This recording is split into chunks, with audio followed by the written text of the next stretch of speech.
Today is July 13th, which is National Beef Tallow Day. So what better way to celebrate than to rub it on your lips? I'm Janna and welcome to my YouTube channel where you will find a variety of videos relative to my self-sufficient lifestyle, getting the fuck outside, and earning freedom. That's right, today we're making chapstick. I'm super excited about this because earlier today I made a ton of my Tallow Balm that I've been making for multiple years now. This is something that we carry at modernhomestead.com and we have so many happy customers. It's a huge staple in my household and I love that it's a staple in yours too. Now that I have all of my Tallow Balm made, we're going to jump right into making chapstick. The reason why I'm making Tallow Chapstick is because I found out one of my favorite brands that I've been using for years has some pretty questionable ingredients. Let's read these off. The first ingredient is beeswax, but then it goes into sunflower oil, soybean oil, and even canola oil. Keep in mind, anything that you're putting on your body, you are actually still getting inside your body, so we need to be mindful about these ingredients. I am someone who absolutely does not like seed oils, so that means I'm making my own. You can put it anywhere, it's so good. Except the private parts. That part, don't put it there. Doing research for this video, I realized that there aren't really consistent recipes out there. I was being inspired to create my own recipe. I'm gonna give this a try for the first time. Hopefully it turns out good. We're gonna find out. Either it nourishes my lips, or makes me break out, makes me grow a mustache. The recipe I'm trying today calls for 3 parts tallow. Now tallow is fat that is rendered, and this is something that I use for my homemade Tallow Balm and my Bug Balm. So it's a very common staple in my household. Now the second ingredient is going to be beeswax, and there are a variety of beeswaxi that you can buy.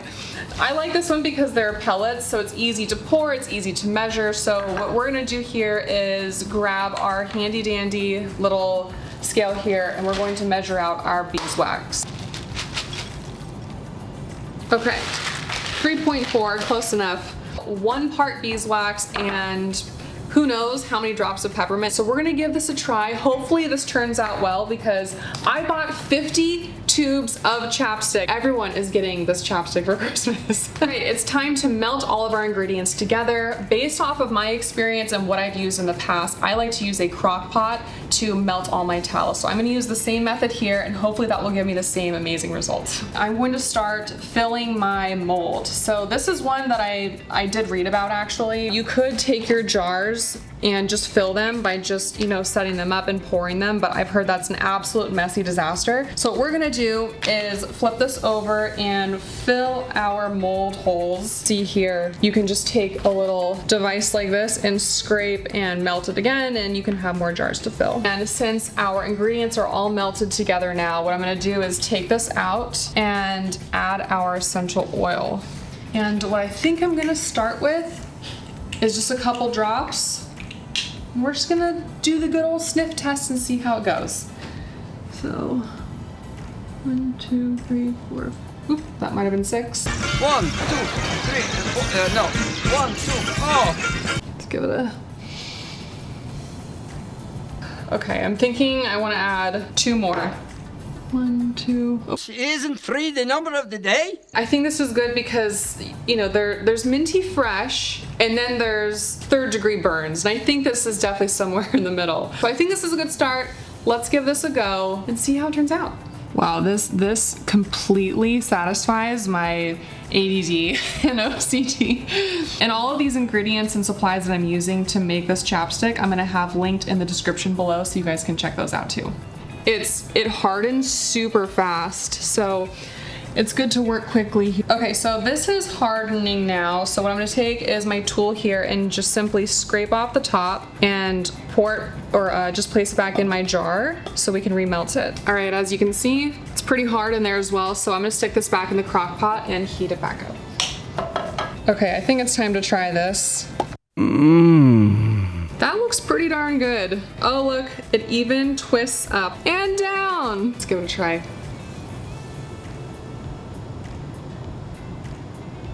I really like this.